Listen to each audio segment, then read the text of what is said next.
আমাদের সমাজে আপন পর বলে একটা কথা আছে, আপন বাবা পর বাবা। এর মানে যখন আপনার বাবা দুই বিয়ে করে তখন দেখা যায় মা দুইজন হয়, আর যদি আপনার মা বিয়ে করে তখন বাবা দুইজন হয়ে যায়।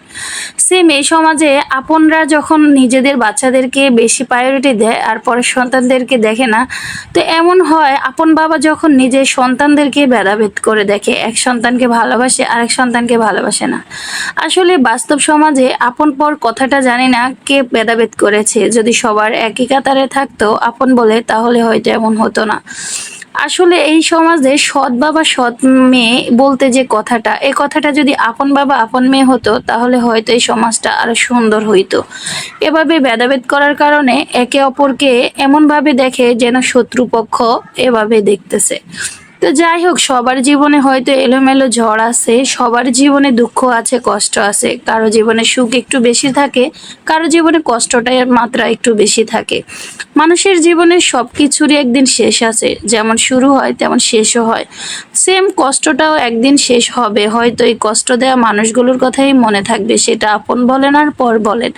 একজন বাবা কিংবা একজন মা যদি তার সন্তানকে একই নজরে একই দৃষ্টিকোণ থেকে দেখে, তাহলে হয়তো সন্তানটা কখনো বাবা মার সাথে খারাপ ব্যবহার করার সাহস পায় না, কিংবা বৃদ্ধকালে বৃদ্ধাশ্রমে থাকা লাগে না। আমাদের সমাজে এমনও হয়েছে আপন সন্তানরা বাবাদেরকে নিয়ে বৃদ্ধাশ্রমে রাখে, কিংবা মাদেরকে নিয়েও রাখে। এটা হচ্ছে ছোটবেলা থেকে যখন একজন পিতা তার সন্তানকে ভেদাভেদ করে রাখে, এক চোখে নুন এক চোখে চিনি এভাবে রাখে। তো যাই হোক, আমরা সবাই যদি সন্তানদেরকে একই ক্যাটাগরিতে ভালোবাসা দিই তাহলে আর এমন হয় না।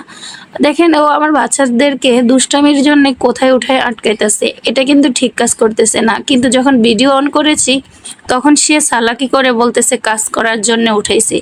যাই হোক, একজন পিতা তো এভাবে করতে পারে না। ভালোবাসার জায়গা থাকলেও এর ওদের মধ্যে সন্তানকে উপরে উঠানোটা ঠিক না। সত্যি বলতে, আমার কথাগুলো যদি আপনারা মনে কষ্ট পেয়ে থাকেন তাহলে আমাকে ক্ষমা করে দিবেন। আমি আমার আবেগের এবং কষ্টের জায়গা থেকে কথাগুলো বলেছি, আমার মন থেকে বলেছি। যদি আপনাদের কারোর সাথে কথাগুলো মিলে যায় তাহলে অবশ্যই আমাকে ক্ষমা করে দিবেন। আর আমার জন্য, আমার বাচ্চাদের জন্য, আমার সংসারের জন্য আপনারা একটু দোয়া করবেন। আমি খুবই অসুস্থ এবং ডিপ্রেশনের মাঝে দিন পার করতেছি। জানি না আল্লাহ কবে আমাকে একটু রহম দান করবে, রহমত দিবে।